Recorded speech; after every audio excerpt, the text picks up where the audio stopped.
आप सभी को मेरा प्रणाम, आपका स्वागत है। आज हम बात करेंगे भारत ही नहीं अपितु इस संसार के सबसे बड़े दर्शन की, जिसके आगे आज तक ना कोई सोच पाया है और ना ही कभी सोच पाएगा। वास्तव में यह वह परिसीमा है जिसके आगे सोच पाना मानव के सामर्थ्य के परे है। पूरे संसार में इस दर्शन को एक भारतीय दर्शन के रूप में अत्यधिक सम्मान की दृष्टि से देखा जाता है, क्योंकि आज का आधुनिक विज्ञान भी इस दर्शन की सीमा से आगे नहीं सोच पाया है। वेद का अर्थ ज्ञान होता है, अतः वेदांत का अर्थ ज्ञान का अंत होता है, अर्थात अंतिम सीमा। ज्ञान की इस सीमा से आगे मनुष्य के लिए ज्ञान का अंत हो जाता है। इसके आगे मनुष्य जान नहीं सकता। आइए इसके बारे में थोड़ा सा परिचय हम आज के समय अनुसार सामान्य भाषा में जान लेते हैं। यह दर्शन कॉस्मिक एग्जिस्टेंस की बात करता है। जैसे हम धरती पर हवाई जहाज को उड़ते हुए देखकर कहते हैं कि यह हवा में उड़ रहा है अथवा आसमान में उड़ रहा है। किसी पंछी आदि के संदर्भ में भी हम यही कहते हैं, लेकिन यह बात हम स्पेस में नहीं कह सकते, क्योंकि ना तो वहां हवा है और ना ही वहां आसमान जैसी कोई चीज है। वहां कोई एटमॉस्फेयर भी नहीं है।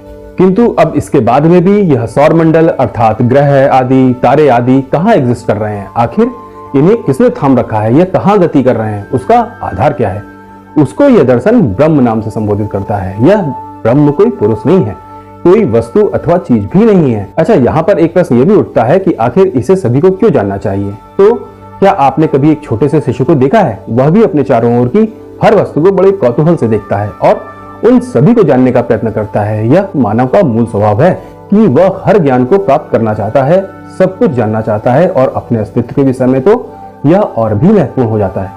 अब यह कैसे संभव है कि मनुष्य जन्म लेने के बाद ना अपने माता पिता को जाने, ना भाई बंधुओं को जाने, ना सगे संबंधियों को जाने और अपना जीवन व्यतीत कर दे? क्या ऐसा संभव है?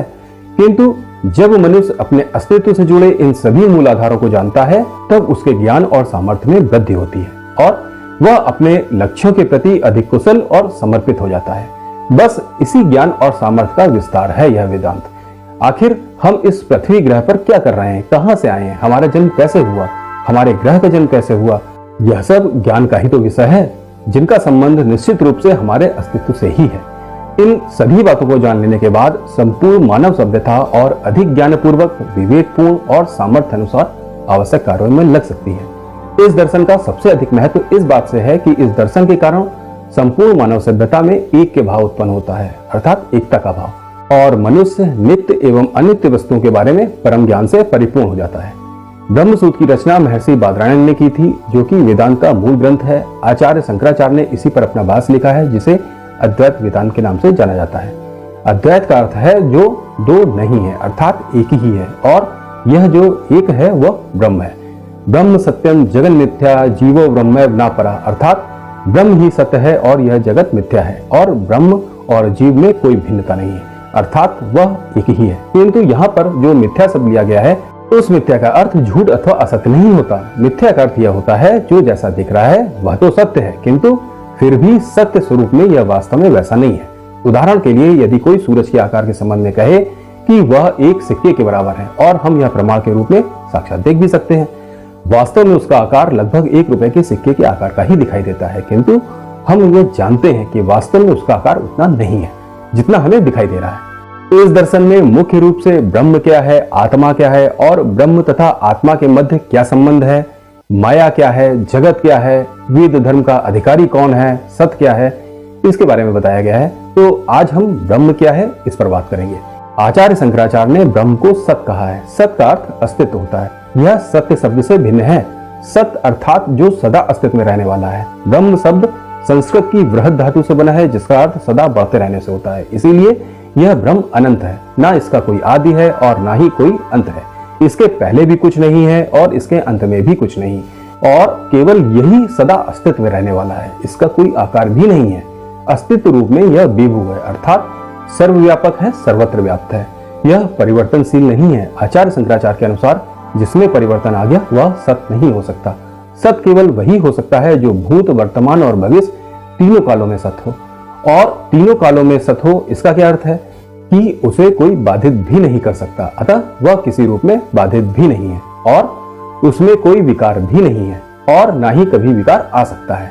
वह सत्य है भी और सत्य ही रहेगा। इस प्रकार ब्रह्म ही परम सत्य है, और चूंकि ब्रह्म में कोई परिवर्तन नहीं होता, वह सत्य भी है, तो इसका एक अर्थ यह भी हुआ कि वह अविनाशी भी है। और उसके अतिरिक्त सभी चीजें नश्वर हैं। ब्रह्म अनंत है। इसका अर्थ हुआ कि उसे कोई टुकड़ों में नहीं बांट सकता, वह खंडित नहीं किया जा सकता। इस प्रकार ब्रह्म अखंड भी है। हम ब्रह्म के विषय में काल और समय से संबंधित प्रश्न नहीं कर सकते, जैसे कहां, किधर, किस समय, कब, यह शब्द ब्रह्म पर अध्यासित नहीं होते। अतः यह प्रमाणित करता है कि ब्रह्म काल और समय की सीमा से भी परे है। क्योंकि ब्रह्म निर्विकारी है, इसका अर्थ है कि उसमें कोई गुण भी नहीं होता, अर्थात वह सतोगुण, रजोगुण और तमोगुण को धारण नहीं करता। वह सदा एक सा ही रहेगा, अर्थात ब्रह्म है और ब्रह्म ही रहेगा।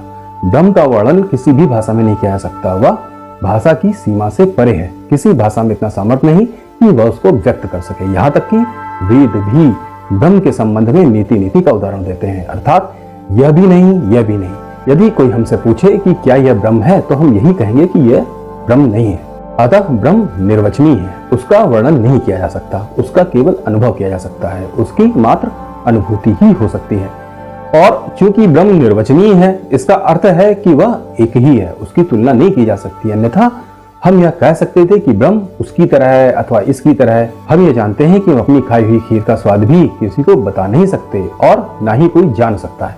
वह केवल खीर को खाकर ही अनुभव कर सकता है और ना ही हम किसी को किसी रंग के बारे में ही बता सकते हैं। हम सदा ही केवल यह करते हैं कि उस रंग की किसी अन्य से तुलना करके ही उसका वर्णन करते हैं। जैसे पीला रंग ऐसा होता है, वैसा होता है।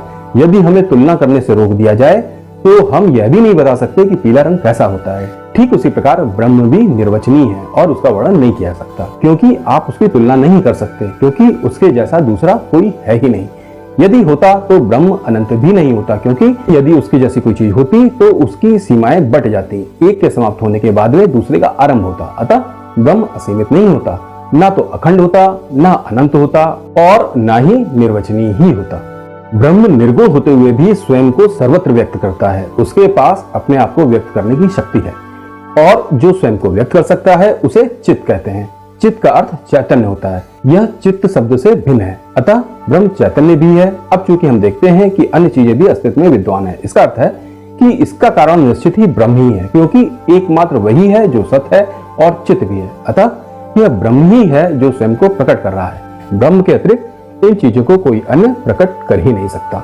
अब इस प्रकार ब्रह्म ही सत है, ब्रह्म ही चित्त है, वह अनंत भी है, निर्विकार है, बाधा रहित है, असीमित भी है, निर्विकारी भी है, निर्गुण भी है और अविनाशी भी है।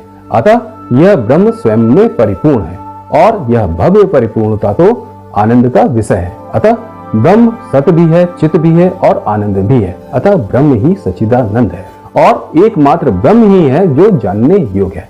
आज बस यहीं तक रखते हैं। अब आप लोग वीडियो को लाइक और शेयर कर दीजिए, कमेंट कीजिए और चैनल को सब्सक्राइब अवश्य कर लीजिएगा।